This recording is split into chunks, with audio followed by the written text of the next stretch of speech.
Hello everybody and welcome to my final video on Fae Farm because I'm at the very end of the game. Although I think you can still kind of run around and do stuff at the end, but I've reached the end finally after 20 hours. I'm there. So overall, I'll start off right off the bat. Alright, it's early, where it's hard, but the game was quite good. I really enjoyed it. From everything that I played, there were some things that I felt kind of just ended up not being quite what I expected or what I had hoped it would be. But overall, I had a good time. So I mean, like, for me, it's like a solid, like, probably 8 out of 10 is what I would give this game. I definitely think it is going to appeal to a lot of people. It is a lot of fun. If you're looking for a farming sim that has some, like, a bit of a casual nature to it, you really can't go wrong with Fae Farm, because there's a lot to really enjoy and like, and things like that. Now, my farm isn't very impressive because, honestly, I didn't spend a lot of time with the farm. For the most part, I spent my time doing everything else, because that just seemed to make progression happen a lot easier for me. So, there's probably not going to be too much talk about the farm and its use.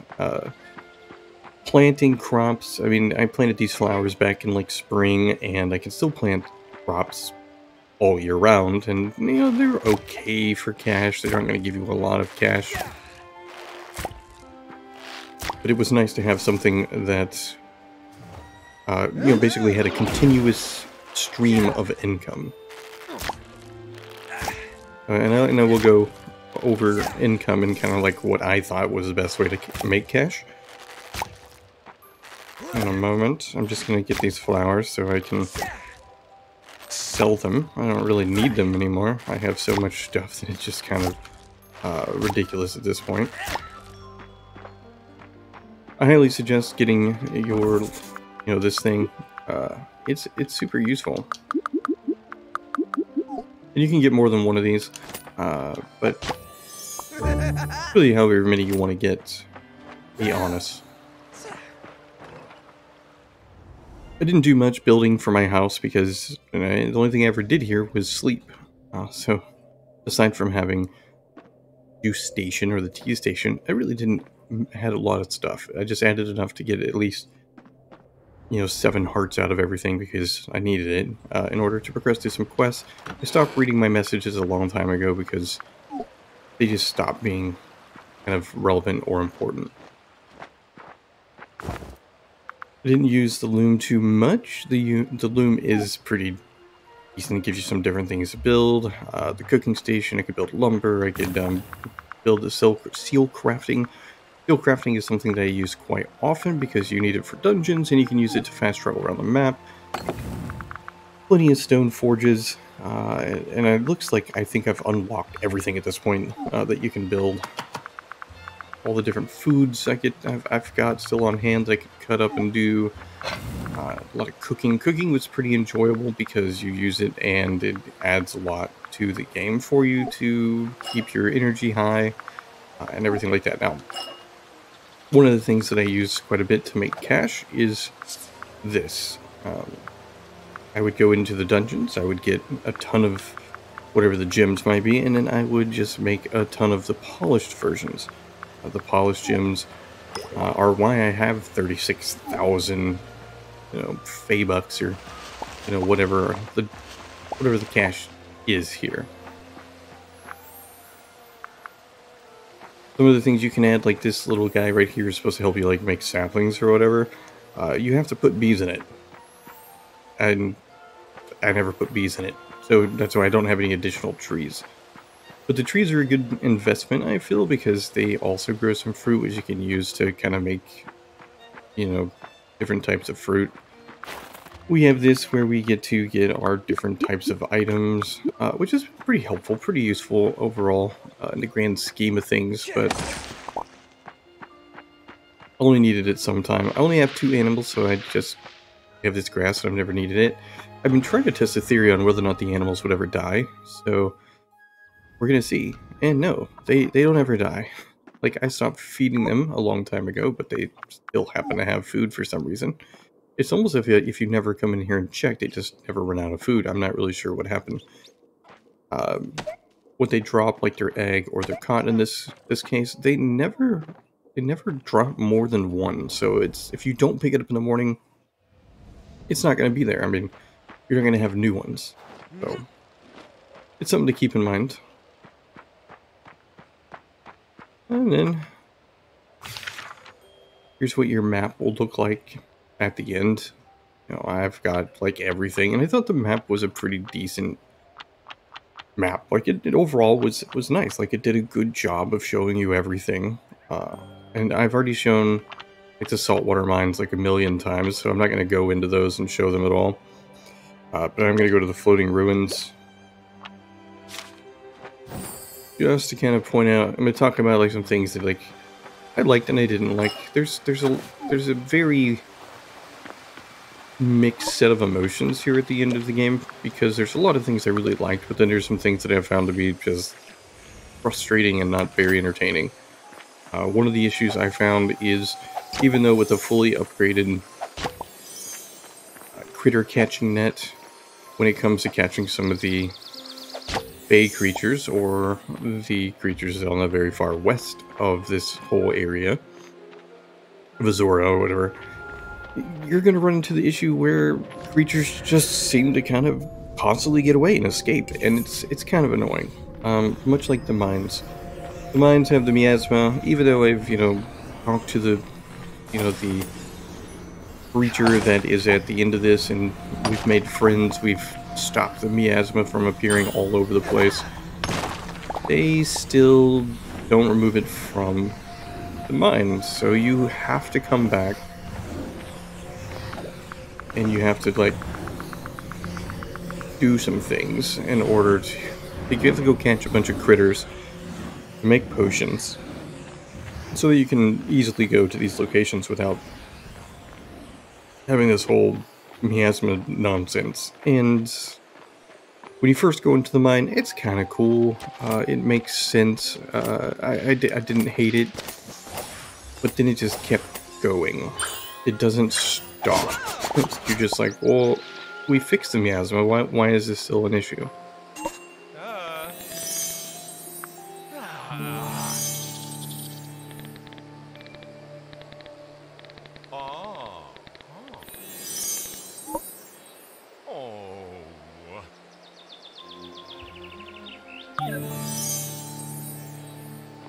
Yeah, I don't know. As far as I know, that's like the very last story quest of the game. I don't know if it's when I go to sleep I'm gonna get something else. I'm not really sure, but anyway, this area it's okay. Like, it's a pretty nice place to explore. You get the cool little guys you can talk to in the shop. So if you want to get some additional seeds or other things, that's fine. You need to grow certain things in certain locations, and this is like another thing that kind of causes some problems for me in the game, because it just kind of becomes ridiculous. I have, I think, 4 or 5 houses now, and if I go to sleep in a house here in, this fairy village, I'm gonna wake up in my house back in the main city, and it's just like, well, that doesn't make any sense. And you can buy like your little cute little saplings and your little bunny guys, and you get stuff from them, which we'll go over to that location, show you what that looks like. I didn't do anything with it because there was no point. I really didn't need to, because I only came here for a couple of quests. And that is one of the things that I think they could have done better about the game, is as you progress, there's simply things that don't really seem to matter about going back to different locations. It gives you these, I guess, opportunities to do things in certain locations, but you don't really need to use them. After a certain point, you just kind of stop needing to go to it.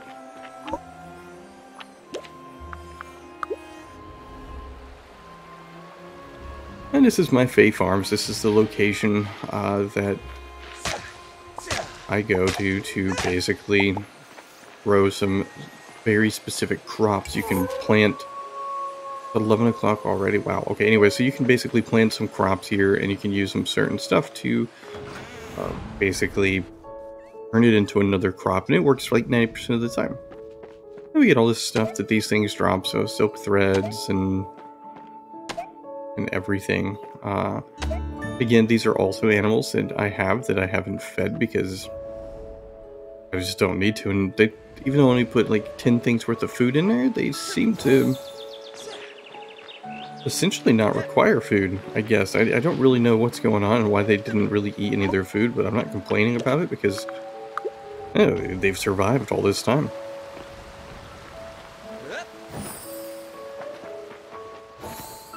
I should have slept there to prove my point, but old habits die hard.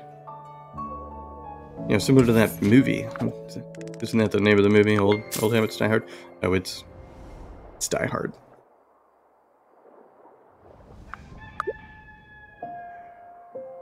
This is the final video, the ending scene.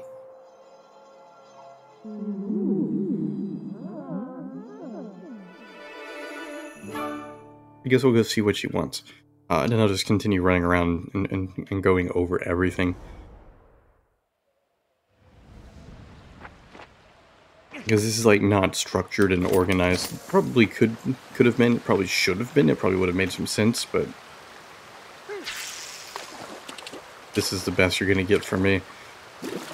Fishing was still like probably one of the outstanding parts of the game that I really enjoyed. Like I have like a fully upgraded fishing line, and honestly, there doesn't really seem to be much of a difference. Like fishing never becomes more in-depth, it never really becomes different than the very first time you fished. It just becomes potentially a little bit easier, I suppose, is the way to look at it. Overall, I really enjoyed fishing. Fishing was a lot of fun for me, so I'm not complaining about it, but I do wish that the increased fishing rod had, I don't know, made a little bit more sense. This unfortunately doesn't really ever amount to much of anything.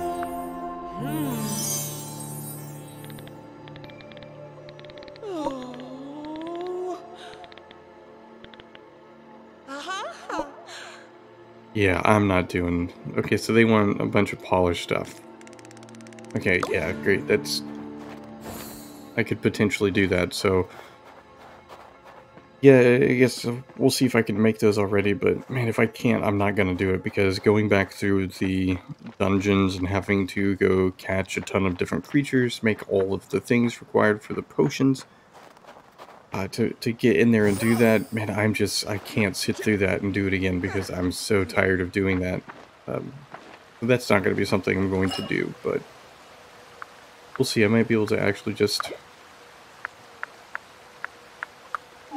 make it. I'm glad that it's only one.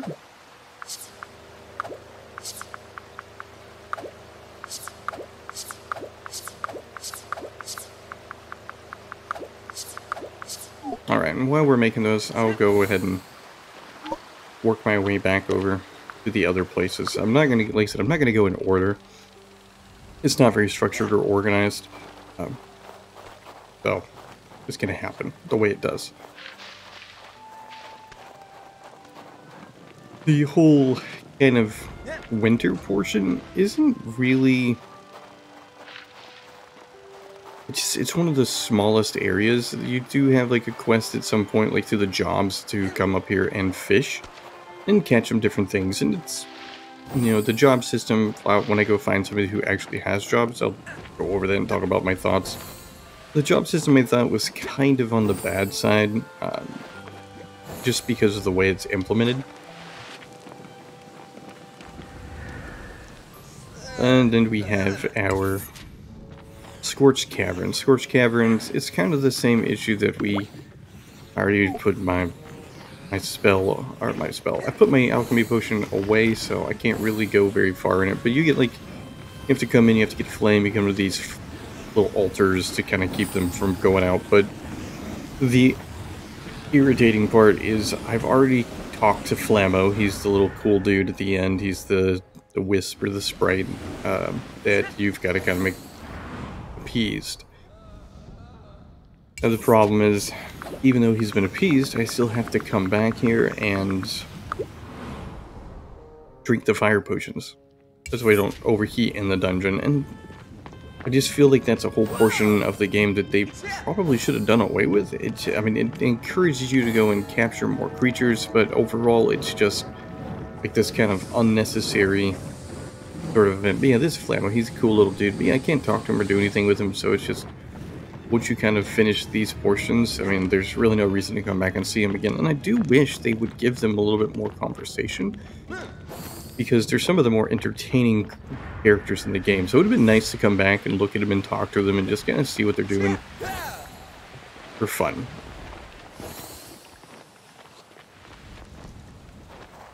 Or she does jobs, or she just does quests. No. So the relationship system in the game is, it's incredibly shallow. I really wanted to like the relationship system. I was having a good time with it at first. I enjoyed running around, talking to all the townsfolk, and watching as I went from acquaintances to friends to flirting to romance.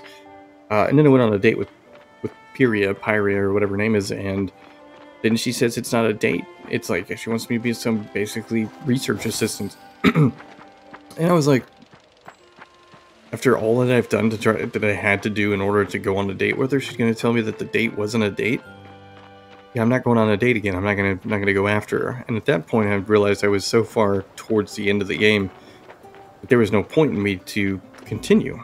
But when we'll go over it now, right? So, when they're romanceable, you're going to get a quest with a heart. And the quests they give you are typically very lacking. They're just a bench quest. And it's like, you want me to get you a maple moth?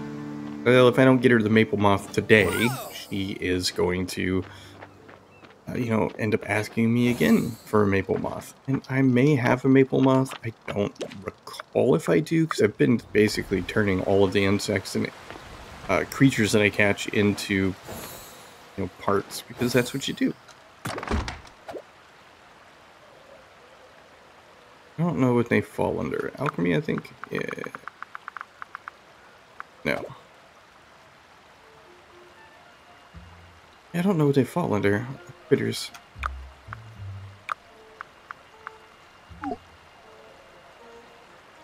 Alright, she said moon moth, right? Is that what she wanted? Yeah, so this whole scene is... I didn't think it was very well done for being able to look and see what an item, or to look and see what something is in your inventory. It's a little bit frustrating to have to leave the menu that shows what you have to look and find, exactly what something is. A maple moth, not a moon moth. Well, I guess I can't read, but... Get it back and we find it, see if I have one. I don't know if I have one or not. I don't think I do. I think if I did, I would have seen it already.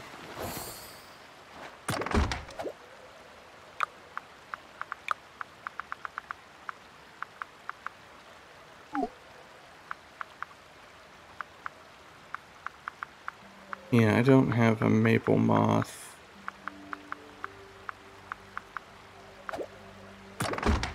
Unless it's just like not in. Oh, I do. It's just not in not in alphabetical order like it's supposed to be. So I mean, that's the thing that I think is also just doesn't work properly in the game. It's supposed to be in alphabetical order, and or maybe I just don't know the way to do it. I don't know. Maybe I don't have a solid understanding of how things work.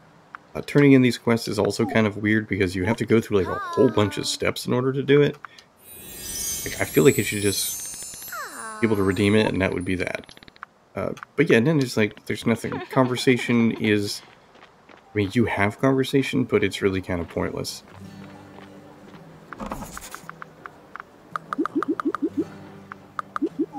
I did enjoy this selling mechanic of coming into this the central part of town and putting things up for sale. I thought it was well done. Like it gives you that kind of farmer's market feel to it, and I like that. I thought that was like a nice touch.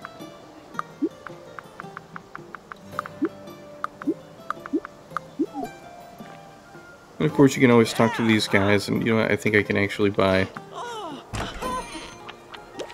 my house. I don't have copper ore on me, so never mind. But this does bring me to the job quests. So the job quests are basically these quests you can do that are going to unlock additional items for your, you know, decorations, or maybe it's food that it will help you out with, which some of it is worth it, because like if you wanted the hat, you know, that's pretty cool, but I was really satisfied with my appearance, so I just didn't bother with that. So I mean, it's just kind of going to depend on you, honestly, and what you want to do for that. So because the conversations with people are really kind of shallow, I guess, it really kind of affects your reasoning to go to town. There's very little incentive to actually come back and converse with people. From a romance side of things, it's weird because, I mean, you are the most wanted person in this whole place. Like, everyone wants you. Like, everybody talked about Baldur's Gate 3 and how in the beginning, all of your party members wanted to hook up with you. Well, Fae Farm takes that and dials it up another notch. Talking to people means they fall in love with you, and they want to be with you, and it's just kind of like, it makes it feel rather unsatisfying, because that's not how it works. I mean, if it was as easy as talking to people every day, and then they would fall head over heels for you, like, there would be no single person on Earth, because people talk to people almost every day, and often repeatedly. I mean, there's people who go to the DMV every day because they get tired of waiting in the line. I don't think that's true, but my point is, it's just the conversation and the romance system is just, unfortunately, very shallow. So if it's something you're going in for, hoping it's going to be, you know, great, you're gonna probably be a little bit disappointed. Got a new house. That's our reward. I wonder what house we got. I don't understand why we have so many houses. There are some benefits to having multiple houses, because I can plant things at certain locations. So for an example, over in, you know, probably the winter location, because I'm sure that's what, yep, I now have the frozen farmhouse. So what's going to happen there is I can probably plant some kind of winter crops or something, and that's neat, but, I mean, I don't have any incentive to keep going at this point. I've heard some people hitting like 70 hours in Fae Farm, and that's crazy to me that you can hit 70 hours, because the longer you play after you finish the first dungeon, you really start to kind of, I guess, see the cracks in the game. There just ends up not being a lot of things to really do. As you can see, like, I stopped gardening because mining was more effective for cash. And there's just a lot of things I just kind of stopped doing because I didn't need to do them. I found one lucrative way, and I just kind of used that. And this kind of like wraps things up. I mean, honestly, there's not really a lot else for me to say. Questing in the game is, for the most part, every quest is really just going to kind of amount to a fetch quest of sorts. And it's not bad, I guess. It's just not what you kind of hope for. At some point, you want something a little bit different. When it comes to crops, there's not a lot to grow. So we've got turnips, cauliflowers, beans. And if I was a better farmer, I could grow potatoes and corn and pepper seeds. Now, if I go to, the actual little, farm, or if I go to the area where the fairies live, then I can get some other crops, and that's pretty cool. I mean, I can even grow those crops here if I, use certain types of soil beds. But again, farming doesn't really seem super necessary. making seeds from my crops I barely used. You know, and there are like other things. Like it's a decent amount, I guess, of things you can grow in the game, but really, from a quest perspective, really the only thing you ever really need to grow are turnips and cauliflower. That's it. That's the only thing. Well, I take that back. I think you do have to grow like a couple of other things for like one of the quests, but for the most part, there's not a lot you have to craft. You know, or plant, and so it just, even though it gives you a lot of the options, there's just not necessarily a reason to do a lot of it. And then there's all the stuff you can plant, which is cool. I mean, we got different things to plant for our animals. You know, soil beds, crafting. I built like, you know, pretty much everything, and I'll just go over it real quick. The cooking fire is where you start with your easy cooking. The beverage station is for making teas and hot fluids. It's decent. It's one of the probably lowest cost items you can make as far as to restore energy and things like that. The crafting station is arguably the second most useful thing you can build in the game because it's going to give you, you know, ability to take shortcuts through the dungeons. Stone Forge, kind of self-explanatory, it's where you do your ores and everything. Lumber Station you use a lot for questing. The loom helps you build some items. The garden bench, I didn't use it very often because I didn't really do a lot of farming. If you're going to farm, the garden bench is probably a good idea. The artisan table you have to use a couple of times for questing. Basically, you just make food, but just special food. Like going to a Salt Bay restaurant. You know, the food is completely overpriced and kind of ridiculous. Cooking hearth, where you can cook. This is like probably one of the other items I used that was like super important. Food prep table is something you have to do for the cooking hearth. The decorating tables to make home decor. Gem polisher is great for making cash, and you got like all these other things. Build a potion ingredients, and your critter observatories or conservatories, where theoretically the animals are departing, but I personally think that they're getting eaten. I feel like they're not really getting away, you know. I don't think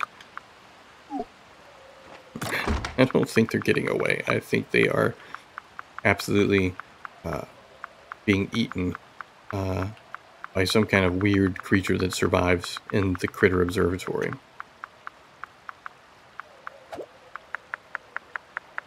I want to upgrade my house. I just want to see what it looks like at the end. Oh, go to sleep. But anyway, but this is really it. This is like my final video for Fae Farm, like my review. Like I said, I give it like basically a solid 8 out of 10. I really enjoyed my time with it. It is very, very grindy towards the end, basically after chapter 2 or 3.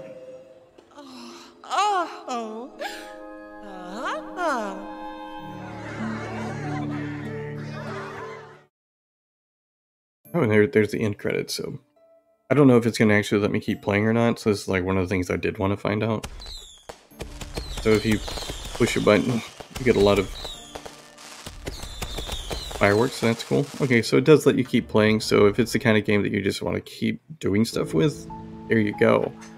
Yeah, so I mean, that's it. Like I said, solid 8 out of 10 for me. I think it's highly enjoyable. If you're looking for a farming game that, you know, isn't too strict on certain types of things and has enjoyable aspects, you really can't go wrong with this. This has a lot to it that I really enjoy.